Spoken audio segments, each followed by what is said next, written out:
एबे देखिबा संपूर्ण खबर। कोरापुट जिला पटांगी ब्लॉक राजीव गांधी सेवा केन्द्र ठारे प्रस्तुति स्वेच्छासेवी अनुष्ठान तरफरु ब्लॉक स्तरीय दक्षता वृद्धि कुनै तालीम शिविर अनुष्ठित होइ ଯାଇଛି।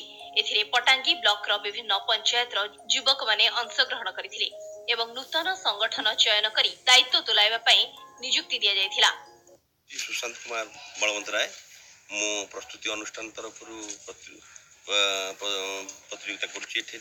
आम दीर्घ 2000 मसीह पटांगी अंचल विभिन्न प्रकार उन्नयनमूलक कार्यक्रम कर चलु।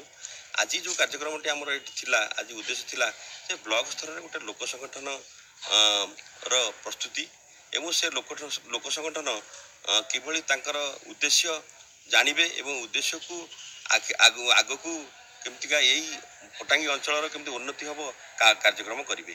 यही मो पाखे जो छिड़ा होती आज्ञा मैंने से लोक संगठन मान द्वारा निर्वाचित होती एवं ये लोक संगठन आग को यही अंचल किभली विभिन्न प्रकार सरकारी योजना एवं सरकारी स्कीम मान गरीब लोक पाखे पहुँचब से काम करेंगे। एवं आज आज आनुष्ठानिक भाव में आम लोक संगठन नाम भी नामकरण कलु पटांगी लोक उन्नयन संगठन बोलिका नामकरण करागला। एतरे सभापति सेक्रेटरी रहिले एवं आगकू यही आगकू आम जो योजना कार्यकारी करुचु एठी आमको गोटे साथी कोआलिशन बोली गोटे संगठन आमको सहयोग करुच्ची। विभिन्न प्रकार ब्लॉक रे प्रस्तुति भली अनुष्ठान माने काम करछंती।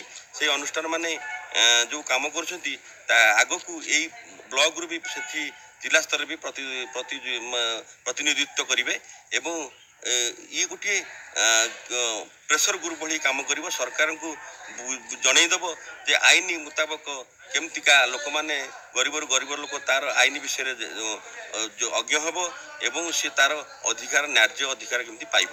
एठी दल मत निर्विशेष समस्त यही संगठन खोला अच्छी एवं यही संगठन जे उन्नतिर हाथ बढ़ाइब सी संगठन मेंबर हो पारे। धन्यवाद। मोर नाम किलो आज आजिकार जो पटांगी लोक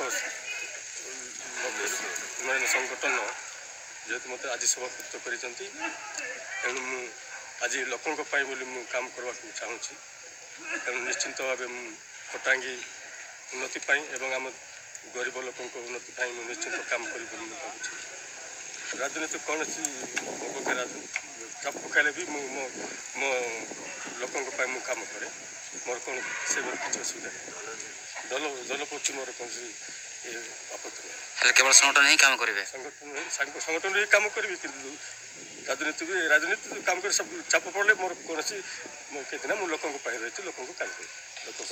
ब्यूरो रिपोर्ट स्वस्तिक न्यूज।